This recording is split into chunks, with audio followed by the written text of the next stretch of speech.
Hume football time, and I tell you what, there's been some absolute beauties with New South Wales and some of the discussion out of Sydney and the issue with that lockdown of suburbs and so on, but hasn't had any impact yet on Hume to this point. But we have Phil Bouffler, who's the Vice President of the League, with us. Hey Phil, how are you? Well, thanks Wayne. A bit wet over this way. Yeah, I'd hear it. A bit of ice and snow last week, and now reporting torrential rain. What's it, about 2 inches or something this week? Right, I'm getting up to 3. I've had 70 mils for the week sort of thing, so it's pretty wet, to be truthful about it all. But anyway, it can't be too wet this time of year. No, that's exactly right. Hey, talking about the circumstances in Sydney, has the league had any meetings about that at this stage in terms of contingencies?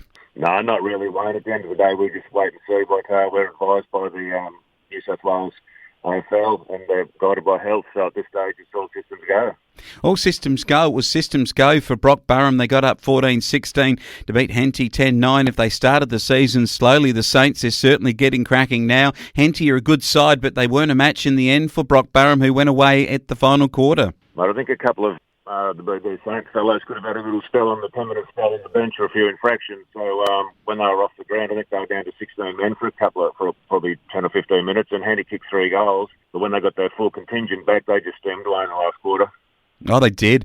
They're a really talented side, as we know, and ultimately I think that they're going to be right up there, and again taking Osborne on when the whips get cracking at the business end of the season, and that's what I guess everyone is looking forward to, somebody really competitive hitting out against the Osborne side. Holbrook could be that side, 14-16 to beat CDHBU 2-9, and at Careen, maybe the wheels are slightly fallen off. Mate, they might be down to one wheel nut, I reckon. They're just very good side. So, the season ebbs and flows for the side, so maybe they're just going through a bit of a bad patch. But, they were outclassed by Holbrook on the weekend. Well, it certainly were. It was McKinlay with 6. McConnell and O'Rourke got a goal each for the Careen side. They certainly are trying. There's no doubt about that. But at this point of the year, they had a good start, and it's just gone to nothing at the moment. Tell you what, Kalkan's still in the hunt. 12-8 over how long? 10-8. That was an important win by the Lions. Well, that was a big win, really. Like I would have thought.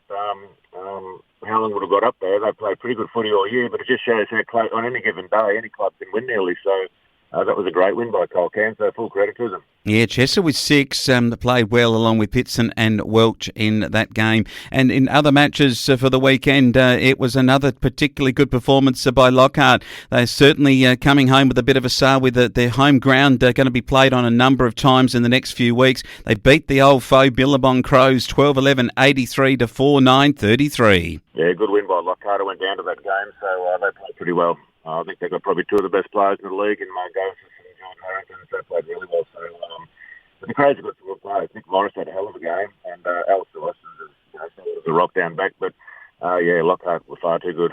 Yeah, okay. Evans and Smallwood were goal kickers, and Flanagan and T. Austin for the Billabong Crows. It was Margosis with 3, Wheater a couple for Lockhart, and B. Jones, J. Harrington and J. Margosis. As you mentioned, Harrington and Margosis really did shoulder a lot of the responsibility there. And Osborne 33-22, 220 over the poor old Murray Magpies. 4 behinds in 3 grades there. I think the Murray Magpies didn't kick a goal, and I reckon Osborne might have kicked about 76 or so. So a big day for the Tigers.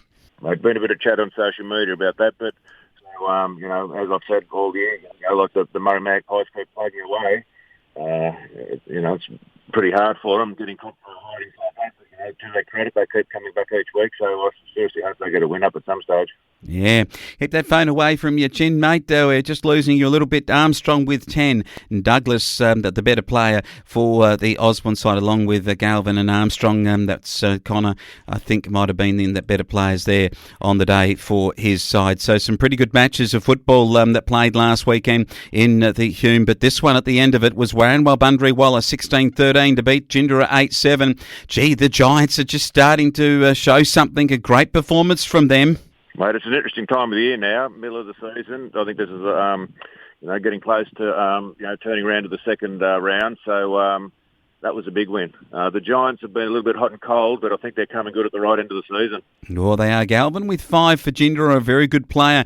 Prefers his cricket, one of the write-ups said this week, but I'll tell you what, he can play the footy game too. Middleton and Lawrence were okay, and Hunt booted 5 for Ramwell Bundry Waller, along with Jay Bruce and Jay Thomas. And better players Robertson, Garricky, Colhagen, Duck, hunt and duck.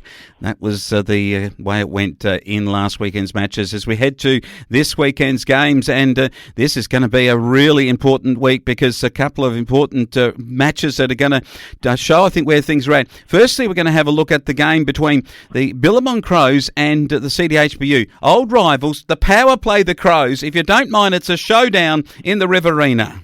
It's a showdown in the Riverina. It's an old Corrine League one nearly, so must win for both sides really. If CDHBU, I think it's the ship sail for the Billabong Crows getting into the finals, but if CDHBU are feature in it, they better win this game, so I think I'll pick the Power. The Power just, they're going to have a minute's silence and a memorial for one of their local volunteers who passed away about 12 months ago in horrific circumstances, one of the Hanrahan gentlemen. So my thoughts and prayers certainly with everyone there.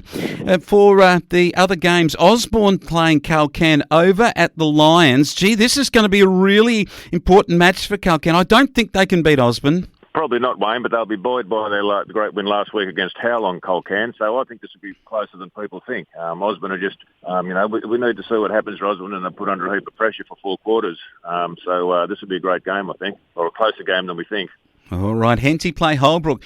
Can you say it about this? Or are Holbrook going to beat Henty? Henty's at their home deck. I did read this week that there's a bit of recruiting going on at Henty. Yeah, I saw something about that. So Henty have been sort of there, but it's funny, there's been a few clubs up and down, they're good one week and not so good the next, but they did fall away a little bit last week, Henty, but yeah, this will be a pretty close game, this. I'm not sure about this. Possibly Holbrook on form would be my slight leaning towards. Ginger get a home deck against Howlong, probably evenly matched in terms of their premiership table positions. Yeah, Howlong's probably got the wood on them a little bit in position-wise, but Ginger had a good win. Oh, gee whiz. It's pretty hard again. There's some good games this round, Wayne. I think Howlong will bounce back.